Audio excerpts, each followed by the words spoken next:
हाँ तो नमस्कार मेरे प्यारे विद्यार्थियों, कैसे हैं आप लोग। आई होप आप लोग अच्छे होंगे। आज हम आप लोगों के लिए क्लास 10th का चैप्टर 3 वर्णिका हिंदी, जिस चैप्टर का नाम है माँ, और ये एक गुजराती कहानी है। इस कहानी के लेखक ईश्वर पेटलीकर है। इस चैप्टर में जितना महत्वपूर्ण ऑब्जेक्टिव बन सकता है सारा ऑब्जेक्टिव लेके आए। यदि आप इस वीडियो को देख लेंगे पूरा, तब यकीन मानिए आपका एग्जाम में कम से कम 1-2 नंबर आ जाएगा।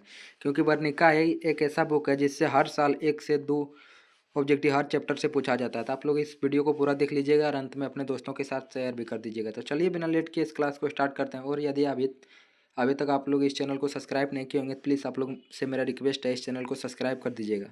तो चलिए क्लास को स्टार्ट करते हैं।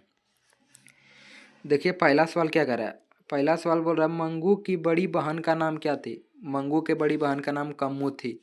ऑप्शन डी 20, 21, 23 3 साल पूछा गया। इस सवाल पर आप लोग ध्यान रखिएगा। देखिए दूसरा सवाल क्या कर रहा है। मंगू को भर्ती करने के लिए माँ ने किसे पत्र लिखकर बुलाया।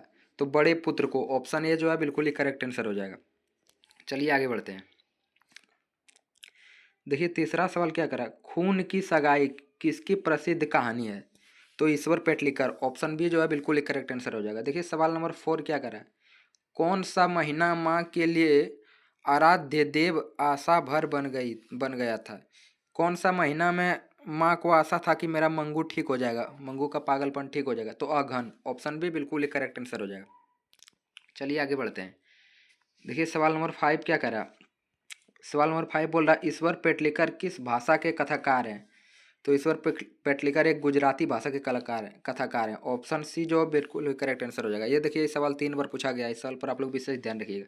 देखिए सवाल नंबर 6 क्या कर रहा है। जन्म से ही पागल कौन थी। तो मंगू। ऑप्शन डी बिल्कुल ही करेक्ट आंसर हो जाएगा। देखिए सवाल नंबर 7 क्या कर रहा है। मंगू की माँ अस्पताल को किसकी उपमा देती है। तो मंगू की माँ बोलती है अस्पताल गौशाला है। ऑप्शन ए जो है बिल्कुल ही करेक्ट आंसर हो जाएगा। देखिए सवाल नंबर 8 क्या कर रहा है। माँ माँ को कितनी पुत्र थी। माँ को कितनी पुत्रियाँ थी। तो माँ को 2 पुत्रियाँ थी। ऑप्शन सी जो बिल्कुल ही करेक्ट आंसर हो जाएगा। चलिए आगे बढ़ते हैं। देखिए सवाल नंबर 9 क्या कर रहा है।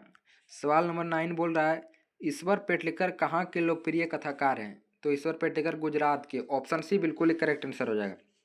सवाल नंबर 10 देखिए क्या कर रहा है। पागलों के अस्पताल में उपद्रवी मरीजों को कैसे रखा जाता था। तो कमरे में बंद करके। ऑप्शन सी बिल्कुल ही करेक्ट आंसर हो जाएगा। चलिए आगे बढ़ते हैं। देखिए सवाल नंबर 11 क्या कह रहा है। मंगू को अस्पताल में भर्ती करने के लिए माँ के पुत्र ने किसका ऑर्डर प्राप्त किया। तो डॉक्टर का। ऑप्शन ए जो है बिल्कुल ही करेक्ट आंसर हो जाएगा। चलिए आगे बढ़ते हैं। देखिए सवाल नंबर 12 क्या कह रहा है।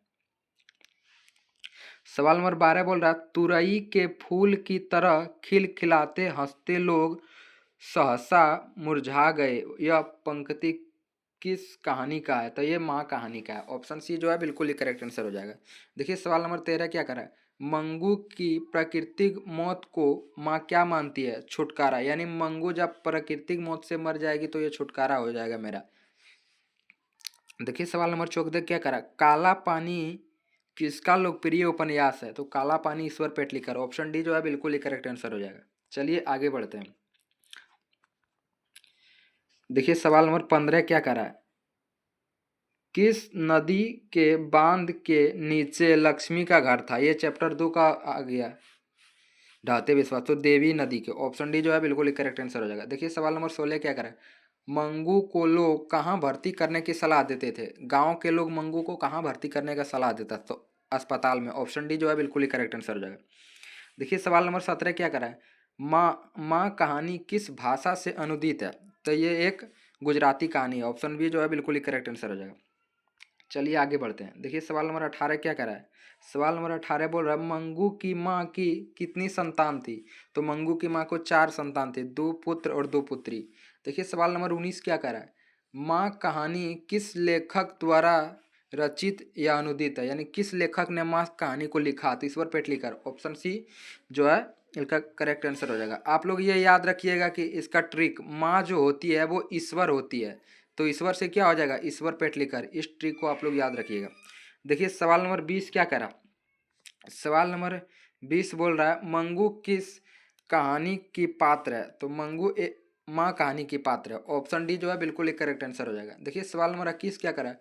मंगू की माँ को कितने पुत्र थे? तो मंगू के माँ 2 पुत्र थे और 2 पुत्री थे। ऑप्शन बी जो है बिल्कुल ही करेक्ट आंसर हो जाएगा। देखिए सवाल नंबर 22 क्या करा। सवाल नंबर 22 बोल रहा है मंगू की उम्र कितनी थी? तो मंगू 12 साल की थी। ऑप्शन ए जो है बिल्कुल ही करेक्ट आंसर हो जाएगा। 23 नंबर सवाल देखिए क्या करा है। माँ कहानी में किसकी ममता का वर्णन किया गया? तो माँ कहानी में माँ के ममता का वर्णन किया गया। ऑप्शन बी जो है बिल्कुल ही करेक्ट आंसर हो जाएगा। देखिए सवाल नंबर 24 क्या करा है। मंगू कैसी लड़की थी? तो मंगू एक पागल लड़की थी। ऑप्शन सी जो है बिल्कुल ही करेक्ट आंसर हो जाएगा। देखिए सवाल नंबर 25 क्या कह रहा है। सवाल नंबर 25 बोल रहा है माँ कहानी का प्रमुख पात्र कौन है? तो माँ कहानी का सबसे प्रमुख पात्र मंगू है। ऑप्शन डी जो है बिल्कुल ही करेक्ट आंसर हो जाएगा। देखिए सवाल नंबर 26 क्या कह रहा है।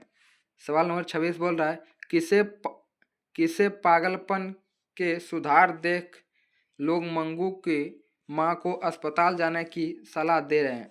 तो कुसुम के, उसके गांव की जो लड़की थी कुसुम, वो ठीक हो गई थी, इसीलिए बोल रहा था मंगू भी ठीक हो जाएगा, उसको भी भेजो। ऑप्शन ए जो है बिल्कुल ही करेक्ट आंसर हो जाएगा। देखिए सवाल नंबर 27 क्या करा।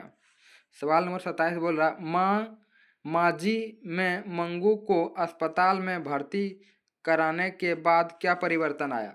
तो माँ जी को अस्पताल में जब मंगू के भर्ती करवाया था उसके बाद क्या माँ में परिवर्तन हुआ? वह भी पागल हो गई, माँ भी पागल हो गई। देखिए सबसे अंतिम सवाल क्या करा। सबसे अंतिम सवाल बोल रहा है मंगू जिस अस्पताल में भर्ती हुई वहाँ के कर्मचारी थे, तो वहाँ के कर्मचारी व्यवहार कुशल थे। ऑप्शन ए जो है बिल्कुल ही करेक्ट आंसर हो गया। तो आई होप ये क्लास आप लोगों को अच्छा लगा होगा। इसमें हम 28 ऑब्जेक्टिव कराएं। आप लोग कमेंट में जरूर बताइएगा कितना ऑब्जेक्टिव सही किए हैं। तब तक आप लोग पढ़ते रहिए, मुस्कुराते रहिए। मिलते हैं नेक्स्ट वीडियो में। बाय।